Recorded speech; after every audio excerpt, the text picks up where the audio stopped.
Bonjour à tous, bienvenue dans cette nouvelle vidéo, une vidéo un petit peu spéciale aujourd'hui car il s'agit de la présentation de ma collection Mega Drive. Alors c'était une vidéo que je voulais faire depuis un petit moment et bon, par manque de temps, voilà, donc j'ai mis un petit peu du temps à la faire. Mais aujourd'hui je vais vous présenter tout ce que je possède sur Mega Drive, au jour d'aujourd'hui tout simplement. C'est parti, mais tout de suite, générique!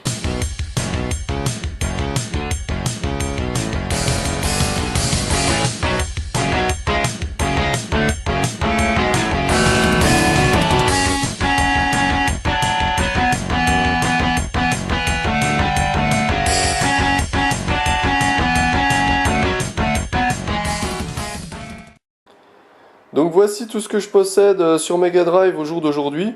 Donc je vais vous présenter chaque titre un par un en essayant de ne pas faire une vidéo trop longue. Allez, c'est parti pour cette présentation de collection. Alors je vais commencer à chaque fois par vous présenter des jeux par genre. Et je vais vous présenter tout de suite un genre que j'affectionne particulièrement sur Mega Drive, à savoir les jeux de shoot, les shoot 'em up, les shmup, appelés communément les shmup.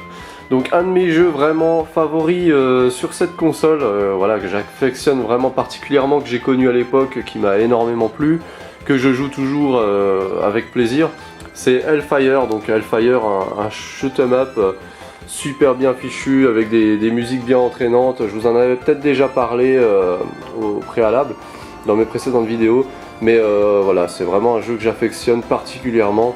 Hellfire, pas forcément facile à trouver, assez difficile même à trouver, donc je possède en complet.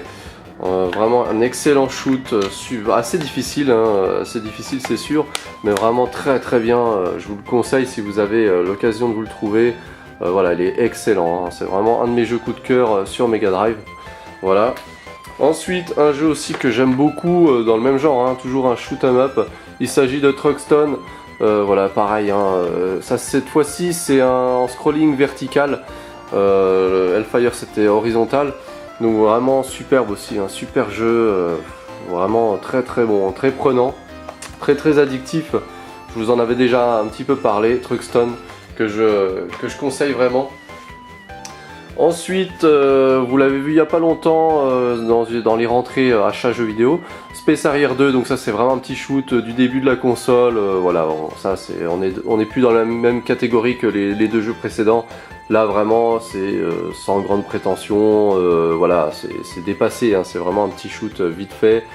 Voilà, bon, il a le mérite quand même d'être sympa, d'avoir une bonne ambiance, mais voilà, c'est quand même en dessous des deux autres titres que je vous ai présentés. Le Biohazard Battle, qui est assez prisé aussi, assez recherché dans la collection.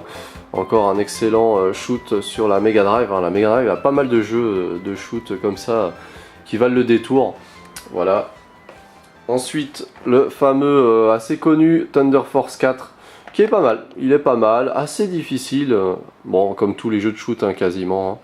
Donc voilà, je suis quand même assez content de l'avoir dans ma collection. Le Thunder Force 4.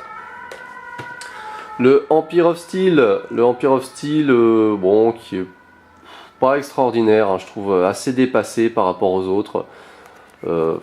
Voilà, ouais, je le trouve quand même moins bien que les autres jeux. Voilà, c'est bon, un petit jeu de shoot. Après, si vous avez l'occasion, vous aimez le genre, vous avez l'occasion de vous le trouver pas cher, foncez. Galaxy Force 2, voilà, donc un autre jeu de shoot que j'ai rentré très récemment. Donc voilà, un petit Galaxy Force 2 qu'on ne trouve pas non plus forcément partout. Donc voilà, c'est tout pour les jeux de shoot, ça va vite.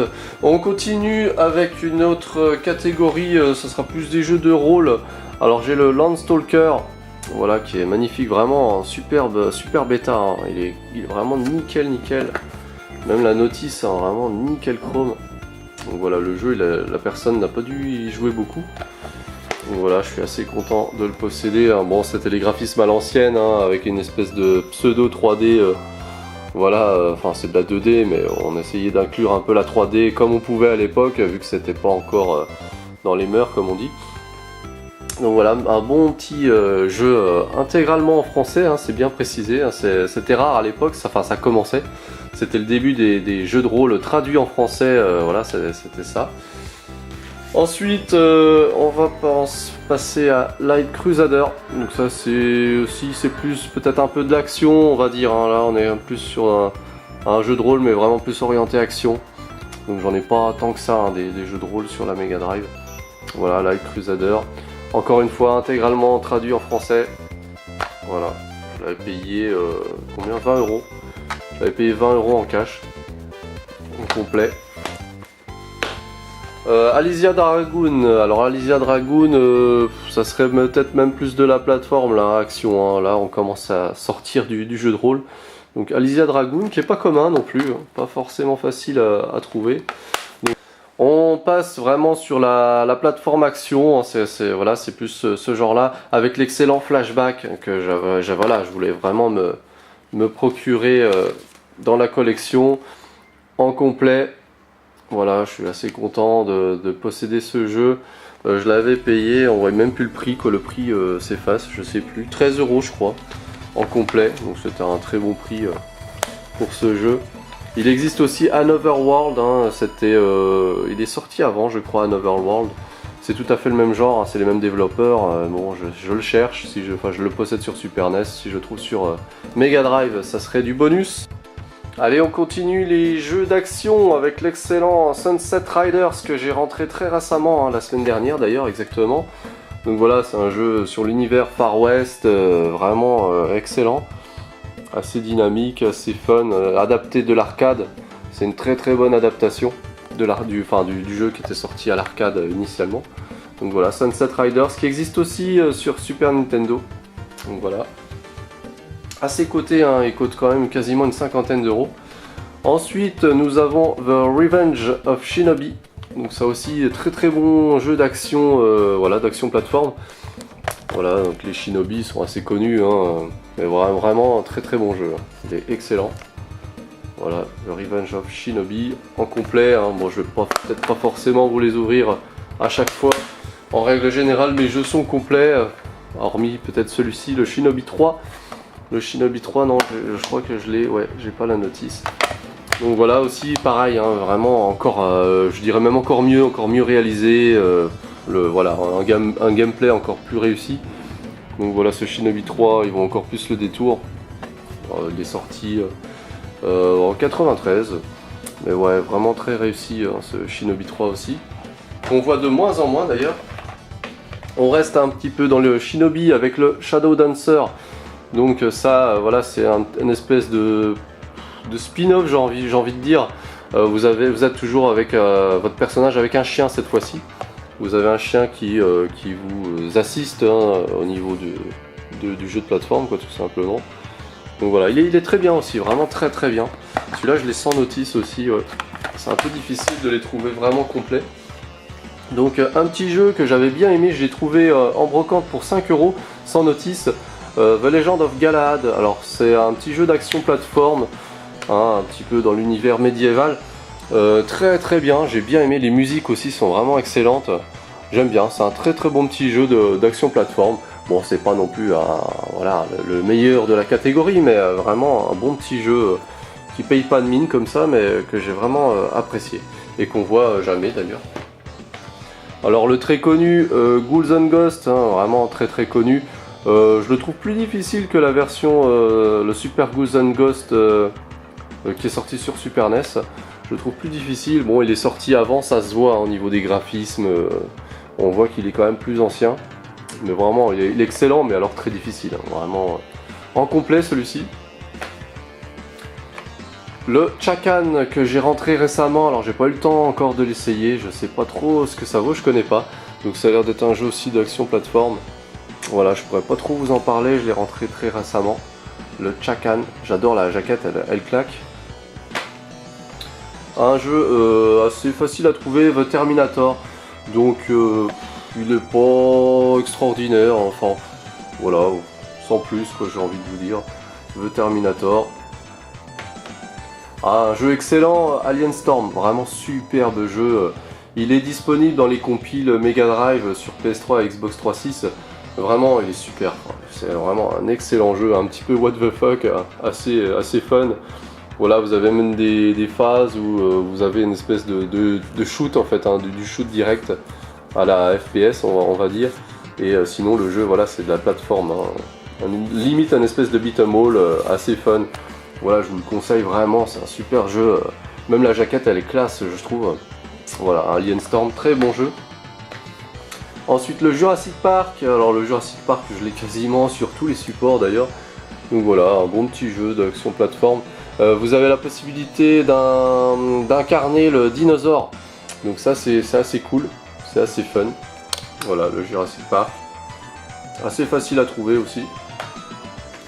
Le très bon Batman Returns, ça celui-là aussi, hein, vraiment j'avais bien aimé action plateforme, hein, Batman forcément, rien de... Voilà, hein, il est différent de la version Super Nintendo, hein, c'est vraiment pas le même. Mais voilà, il est bien, franchement il est bien. Mystic Defender, alors pareil, j'ai trouvé aussi à 5 € en brocante sans notice. C'est pas un jeu qu'on voit forcément partout. Voilà, c'est sur la magie, hein, les éclairs, etc. Il est pas mal, un peu difficile quand même, mais un bon petit jeu. Si vous avez l'occasion de vous le trouver, je vous le conseille aussi. Ensuite le Spider-Man en complet, je l'avais trouvé en cash, je l'ai pas eu très cher, hein. Encore une fois de l'action plateforme. Voilà, bien sympathique, assez difficile aussi, hein, comme souvent sur les jeux Mega Drive. Ensuite Mercs, un jeu d'action, vraiment action shoot, voilà, que je vois jamais, hein, d'ailleurs, on le voit vraiment très rarement ce jeu. Donc voilà, c'est vraiment un shoot à l'ancienne, hein. Voilà, un bon petit shoot défouloir. Ensuite un Mega Bomberman, alors ce petit jeu il est assez recherché sur Mega Drive. Hein, c'est la seule apparition de Bomberman d'ailleurs je crois sur la Mega Drive. Je ne crois pas qu'il existe d'autres jeux à l'effigie de Bomberman. Donc voilà, un très bon... Voilà, on ne présente plus Bomberman, hein. J'ai la chance de l'avoir en complet. Voilà, un petit Bomberman bien explosif, bien fun toujours à plusieurs, hein. On peut y jouer même à 4 si vous avez l'adaptateur nécessaire. Sorti en 94. Voilà, Mega Bomberman. Allez, on va continuer avec l'action combat, avec ce Dragon The Bruce Lee Story. Donc assez difficile, j'ai pas trop accroché, hein, ce dragon. Il existe également sur Super NES. Je le trouve difficile, j'ai pas trop accroché ce jeu. Alors le mauvais Check-Fu, vraiment je l'ai depuis très longtemps. Mais vraiment il est mauvais, hein. Il existe aussi sur Super NES. Oh non, j'ai vraiment pas aimé ce jeu. Je vous le conseille pas, tout simplement. Voilà, Check-Fu, ça fait très longtemps que je l'ai. Je l'ai depuis les années, voilà, des années 90. Ensuite, le Dragon Ball Z sur Mega Drive, l'appel du destin. Donc voilà, je suis content aussi de le rentrer, hein. Dragon Ball Z, c'est une licence que j'essaye aussi de compléter dans ma collection. Donc un très bon opus, hein, similaire aux versions au Super Butoden, les versions Super Nintendo. Donc voilà, je l'ai en complet. Bon, je le trouverai quand même un peu moins bien que la version de DBZ2 sur Super NES. Ensuite, la licence phare de la Mega Drive, le Streets of Rage. Donc je suis vraiment super content de l'avoir, hein. Ce jeu, c'est vraiment un must-have sur la console. Voilà, c'est excellent, hein. Ça motivait, ce jeu-là motivait l'achat de la console Mega Drive à lui seul, hein, à l'époque. Vraiment, c'était excellent, hein. Mieux que les Final Fight, hein, la concurrence sur Super Nintendo. C'est vraiment les meilleurs jeux de beat'em up sur ces consoles 16 bits de l'époque, hein. C'est vraiment le premier jeu à voir, c'est bien celui-ci. Street of Rage, voilà, le premier. Le Street of Rage 2, donc celui-ci par contre je l'ai sans notice malheureusement. Mais voilà, encore mieux que le premier, encore mieux fait, mieux réalisé. Vraiment excellent, excellent. Les niveaux sont assez variés, on s'éclate quoi, vraiment jouable à deux. Excellent ce Street of Rage 2, je pense que ça sera le meilleur de la série. Le 3 je le possède pas malheureusement, il coûte assez cher. Un jeu aussi très connu sur Mega Drive, Altered Beast, hein, Altered Beast vraiment bon, sorti au début de la console, hein, en 90. Alors forcément il a vraiment vieilli, hein, même au niveau graphiquement, gameplay, etc. Il a vraiment bien vieilli. mais il en reste quand même un très très bon jeu avec un bon système, une bonne idée de vous transformer en bête à chaque niveau. Je trouve ça vraiment sympa. Donc vraiment un très très bon jeu qui coûte pas trop cher, hein. Vous pouvez l'avoir dans les 10-15 € maximum. Encore un beat'em up, c'est Two Crude Dudes. Alors là c'est assez peu répandu ce petit beat'em up, hein, similaire à un Street of Rage. Il est sympa, il est pas mal, sans arriver au niveau du Street of Rage, hein, forcément, mais bien sympa quand même. Assez difficile, hein, j'ai trouvé assez difficile. Donc voilà, la jaquette est marrante. Donc, je l'ai en complet, voilà, ouais. Voilà. On continue avec le Golden Axe 2. Le Golden Axe 2, alors là, vraiment, la jaquette aussi est magnifique, hein. Les covers étaient vraiment magnifiques, hein, sur certains jeux à de la Mega Drive à l'époque. Vraiment, ça claque, quoi. Il me manque le premier, j'arrive pas à le trouver, enfin, du moins à tarif correct, hein. Donc voilà, c'est pareil, c'est des jeux qui ont vieilli quand même, hein.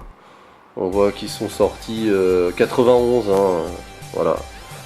C'est vrai que c'était pas le même genre, enfin les jeux n'étaient pas exactement pareils. Début 90 à 93, hein, quand on compare la génération des jeux 90-91 et 93, il y a quand même une grosse différence au niveau graphisme et même gameplay. Mais voilà, un très très bon jeu, je l'avais payé en cash, je crois que je l'avais payé 24 € si je me rappelle bien. 25 € c'est ça, hein, je l'avais payé 25 € en magasin cash. À l'époque, hein, ça fait un petit moment. Donc voilà, pareil, hein, un jeu qui se joue à deux. Ensuite, un jeu de combat pas extraordinaire, il s'agit de Eternal Champion. Alors vous avez, ouais, c'était une espèce de Street of Rage-like, un jeu en versus. Franchement, j'ai pas été convaincu par ce jeu. Je trouve vraiment assez moyen, quoi. Donc voilà, je le conseille pas forcément, sauf si vraiment vous êtes addict des jeux de versus fighting. Donc c'est un jeu qui vaut dans les 10 €, mais qui est pas extraordinaire. Le Fatal Fury, donc je laisse en notice aussi malheureusement celui-ci. Donc voilà, un petit jeu qui vient du catalogue de Takara, donc qui est sorti aussi 93, mais je le trouve pas extraordinaire, hein. Je trouve pas si bien que ça, quoi. Vraiment c'est un jeu à Street Fighter, hein. C'est vraiment ça. Mais non, je le trouve pas extraordinaire. Parlant de Street Fighter, forcément, le Street Fighter 2 Prime Special Champion Edition, excellent, hein, vraiment la superbe adaptation. Sur Mega Drive, il vous faut absolument la manette 6 boutons d'ailleurs. Il faut vraiment jouer à ces jeux avec les manettes 6 boutons. Parce que sinon c'est même pas la peine, hein, c'est vraiment désagréable. La manette 3 boutons, ça le fait pas du tout. Donc voilà, en complet, vraiment un excellent jeu. Il coûte une quinzaine d'euros, on va dire, en complet. Assez facile à trouver.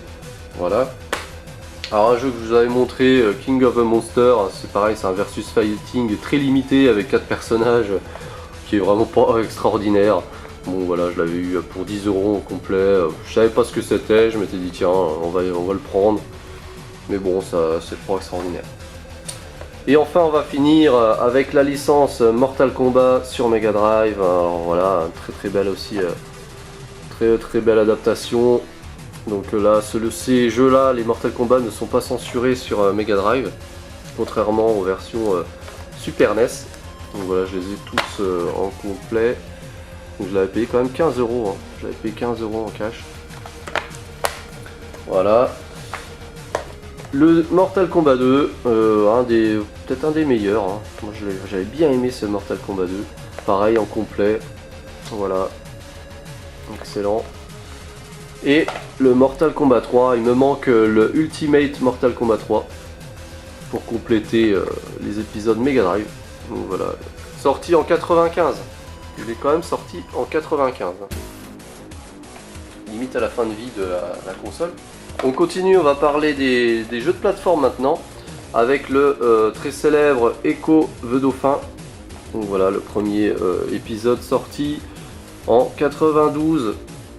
Donc voilà, hein, c'est des jeux de plateforme qui ont bien vieilli, hein, même aussi graphiquement.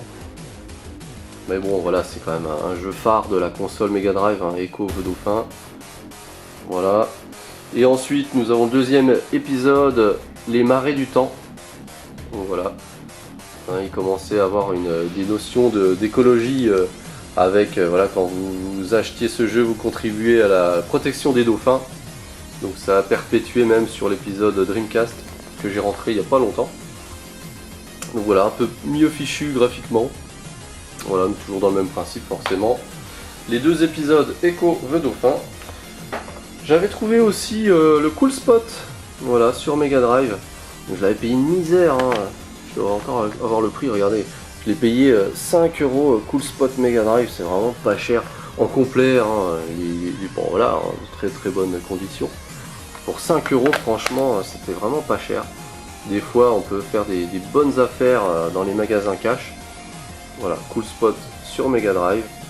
Bien sympathique, hein, jeu de plateforme. Le Talmit Adventure. J'ai bien aimé ce jeu très coloré, très coloré, très fun. J'ai bien aimé ce petit jeu de plateforme. Sans grande prétention, hein, qui est pas connu. Bon, assez facile, assez trouvable quand même. Hein. Pour une dizaine d'euros, vous pouvez vous le trouver. Mais ouais, j'ai bien aimé ce petit jeu très coloré, hein, vraiment très coloré. Si vous le trouvez pas cher, prenez-le. Le James Bond 2. Alors le James Bond, je sais qu'il y a le 3 aussi qui est sorti sur Mega Drive, je l'ai pas. Donc ça c'est une espèce de petit ver de terre qui arrive à s'étirer quoi en fait, hein, s'allonger. Donc voilà, un petit jeu. J'avais connu un peu ces jeux là sur PC à l'époque. Bon, c'est pas des jeux à grande prétention. Hein. Voilà, gentiment quoi. Petit jeu de plateforme. Ensuite, le Astérix. Le Astérix qui est assez difficile. Assez difficile, hein. C'est pas la même version que la version Super NES. Donc assez compliqué cet Astérix. Voilà, aussi facile à trouver, hein. Je l'avais pas payé cher. Hein. Oh oui, je l'ai pas payé cher, je l'ai payé 7 €. And the Great Rescue. Ouais, c'est Astérix and the Great Rescue, ouais. C'est un épisode vraiment spécial, assez difficile. Voilà. Allez, bien sûr, la licence Sonic, hein, forcément, il faut bien en parler. Sonic, hein, vraiment le jeu phare de la console, hein, la mascotte, voilà, qui s'est vendu à je sais pas combien de millions d'unités. Donc voilà, on le trouve facilement pour 10 € maximum en complet. Alors, on ne présente plus Sonic. On continue avec... On continue avec forcément le Sonic 2, qui est vraiment très bien. J'ai bien aimé ce Sonic 2. Il est excellent. Voilà. Très bon Sonic. Le Sonic 3, qui commence à se raréfier sur le marché du jeu vidéo. Voilà. La jaquette est plus sympa, je trouve. Voilà, que j'ai en complet aussi. Donc là, on voit que c'est les boîtes de génération 2. Voilà. Voilà. Et aussi un petit spin-off que j'avais aussi à l'époque, que je me suis retrouvé. Par contre, il me manque la cale intérieure. C'est une boîte en carton. Il s'agit de Sonic et Knuckles. Donc c'était un petit jeu à la base. Alors c'est un jeu à part entière, hein, vraiment un jeu. Enfin moi à l'époque j'y avais joué comme ça. C'est vraiment le jeu Sonic et Knuckles. Mais vous avez aussi la possibilité, comme vous voyez sur la petite photo, de rajouter le Sonic 2 par-dessus la cartouche, hein, pour pouvoir débloquer le personnage de Knuckles dans le jeu Sonic 2. Et vous pourrez faire la même chose aussi avec Sonic 3. Donc voilà, c'est une boîte en carton vraiment spécifique à ce jeu là. Malheureusement je n'ai pas la cale intérieure. Donc voilà, avec la notice, hein, similaire aux notices. Et voici la cartouche un petit peu spécifique. Vous avez une trappe qui s'ouvre et ici vous rajoutez le jeu Sonic 2 ou Sonic 3 pour pouvoir jouer à Sonic 2, Sonic 3 avec le personnage de Knuckles. Donc c'était une bonne idée, assez sympa. Surtout que le jeu est vraiment, c'est vraiment un jeu à part entière quand même. Hein. C'est pas uniquement un accessoire qui vous permet de jouer avec ce personnage. Vous avez quand même le jeu, enfin vous avez quand même un jeu complet, hein, qui est très bien d'ailleurs, que j'ai beaucoup joué à l'époque. Voilà, je l'avais eu avec la console à l'époque, Sonic et Knuckles. Très bien. Difficile de trouver en complet en boîte, hein, comme ça, parce que c'est une boîte carton, donc assez fragile. Donc voilà. On continue avec Earthworm Jim. Donc Earthworm Jim, hein, c'est pareil, c'est un très bon jeu de plateforme. Voilà, la version Mega Drive vaut plus le coup que la version, il existe aussi sur Super NES, mais voilà, il faut privilégier la version Mega Drive parce qu'elle est plus complète, hein. Vous avez je crois un niveau de plus, c'est une version plus complète curieusement, alors pourquoi je ne sais pas du tout, mais voilà, il vaut mieux vous procurer la version Mega Drive du jeu que la version Super Nintendo. Il me manque le Earthworm Jim 2, je ne possède pas, je le recherche d'ailleurs sur Mega Drive. Alors ainsi un jeu que j'ai pas en super condition, la jaquette est toute fripée. Il s'agit de Indiana Jones et la dernière croisade. Très difficile, vraiment trop difficile. C'est dommage, hein, ça gâche le plaisir du jeu parce que vraiment il est trop dur ce jeu. C'est dommage. Bon voilà, je vous le conseillerais pas forcément du coup. Ensuite le très difficile Schtroumpf sur Mega Drive. Voilà. Je l'avais pas payé cher non plus, hein. 4 €. J'ai encore le prix, je sais pas si vous verrez. Je l'ai payé 4 € sans notice. Mais voilà, 4 €, c'est pas cher. Voilà les Schtroumpfs sur Mega Drive. Très joli, hein, très coloré, vraiment magnifique. Mais alors assez difficile, hein. Encore une fois. Ensuite, le Roi Lion. Vraiment, il est superbe, hein, le Roi Lion. Très bon jeu de plateforme de Disney. Bien fichu. Il est vraiment excellent, avec des belles musiques, une bonne ambiance, un peu difficile encore une fois, hein. Je vais pas arrêter de le dire tout au long de cette vidéo, hein. C'est vraiment le reproche qu'on fait, tiens d'ailleurs, je nettoie un peu, c'est le reproche qu'on fait toujours aux anciens jeux 16 bits. Ensuite le très connu Aladdin bien sûr, hein, sur Mega Drive. Alors beaucoup de personnes préfèrent cette version sur Mega Drive, bah moi je suis une des rares personnes qui préfère la version Super Nintendo. Curieusement, c'est une très bonne version, hein, du Aladdin. Il n'a rien à voir avec le jeu sur Super Nintendo, parce que sur Super Nintendo c'est Capcom qui l'a développé. Et celui-ci est plus action avec un sabre, voilà. Tandis que la version Super Nintendo c'est vraiment que de la plateforme. Mais ouais, moi j'ai préféré la version Super Nintendo. Mais bon, voilà, il est très bon, hein, Aladdin.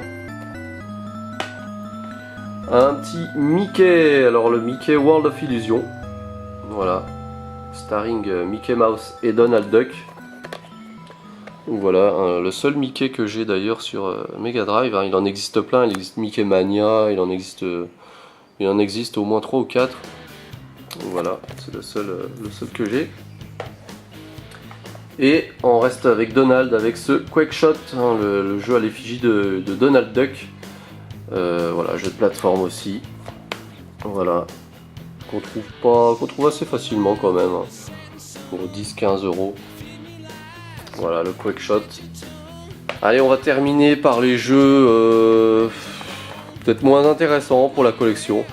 Allez, un jeu vite fait, Sampras Tennis que j'avais eu en lot avec Truxton.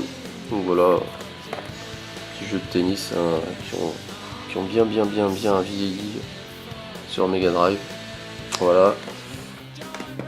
Le Winter Olympics. Voilà aussi, ça a bien vieilli, hein. Il fallait martyriser les touches de la manette pour faire avancer son personnage. Donc voilà, c'est vraiment des petits jeux qu'on a du mal à rejouer aujourd'hui. Le F-22 Interceptor. Alors ça, c'était une simulation d'avion de chasse, hein. Est vraiment super, j'avais bien aimé moi à l'époque ce jeu, j'avais joué pas mal, surtout quand j'avais eu la console dans les années 90. Voilà, j'avais bien joué à ce jeu. Voilà, c'était un petit coup de cœur aussi pour moi, j'avais vraiment des bons souvenirs.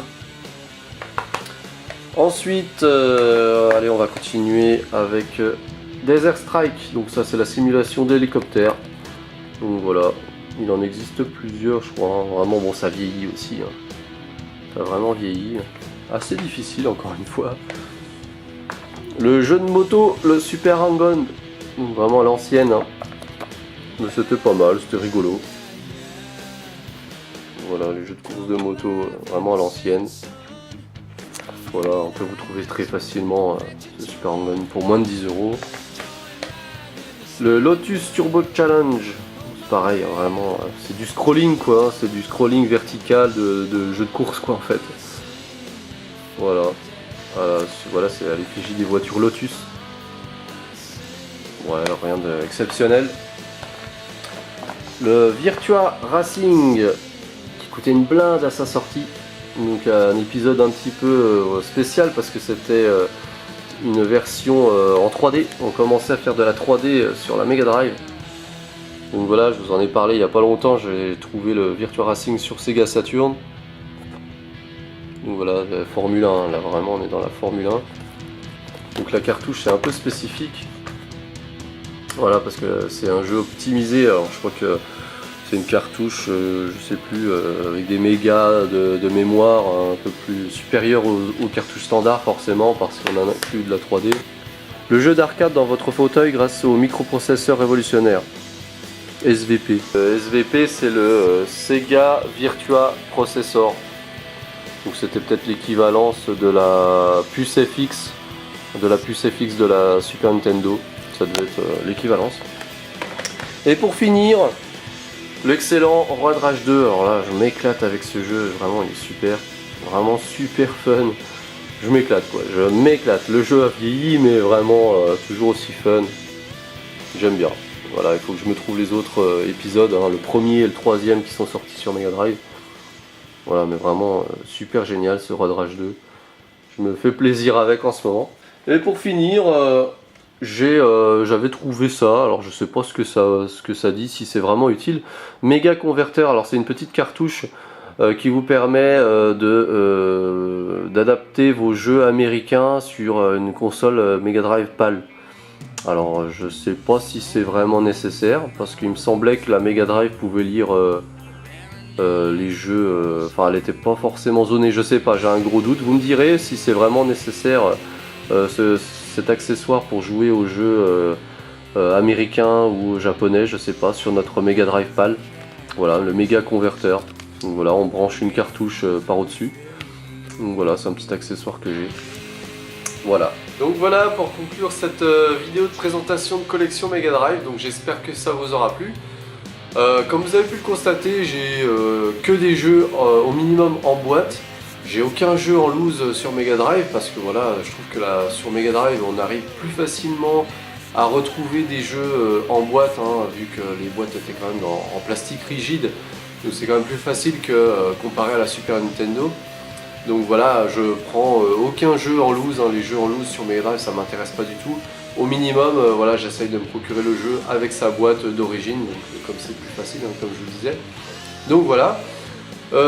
Également, je possède, alors j'avais possédé à l'époque le Comic Zone, le jeu Comic Zone sur Mega Drive, je l'avais acheté neuf, j'ai fait la bêtise de m'en séparer, mais j'avais gardé le CD audio qui était fourni avec, que j'ai toujours.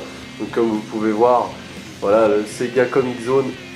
Voilà, c'est vraiment les musiques du jeu, il y a 6 titres, elles sont vraiment super, hein, vraiment très très bonne musique, un peu, enfin rock, hein, c'est vraiment du rock. J'ai toujours conservé le CD, voilà, je l'ai toujours conservé tout simplement. Et je recherche aujourd'hui le jeu Comic Zone, mais bon, manque de bol, il a pris un peu en valeur, il coûte au moins une quarantaine d'euros aujourd'hui. Bon bah je finirai forcément par mettre le prix parce que voilà, c'est un excellent jeu aussi que je recherche.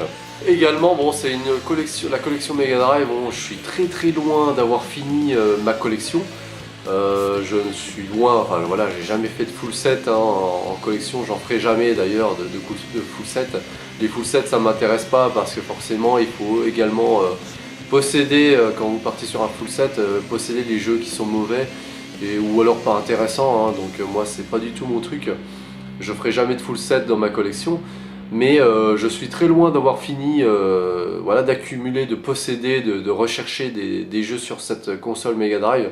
Il y a beaucoup de titres qui m'intéressent, il y a les Wonder Boy que je connais pas du tout, voilà, c'est les jeux qui me viennent à l'idée, mais Street of Rage 3 qui coûte très cher, des Mickey, les Mickey sont très bons, sont de très bons jeux de plateforme. Enfin bref, Il y a beaucoup de titres encore qui me manquent encore aujourd'hui. Hein, j'en ai 66 exactement, je vous en ai présenté 66, c'est les jeux que je possède au jour d'aujourd'hui, j'en possède 66 tout simplement. Je souhaiterais trouver, pour rentrer dans ma collection, j'arriverai, je suis sûr, à 130, 140 jeux quoi, donc, au minimum, donc voilà. Je suis loin d'avoir fini cette collection, voilà pour finir un petit peu cette vidéo. J'espère que ça vous a plu. N'hésitez pas à me mentionner dans les commentaires des jeux qui valent le coup sur cette console, hein, des jeux que je possède pas, que je vous ai jamais parlé et qui vaudraient le coup de posséder ou de trouver sur cette console Mega Drive. Donc n'hésitez pas à me mettre ça en commentaire. Voilà, j'espère que ça vous a plu et je vous dis à la prochaine.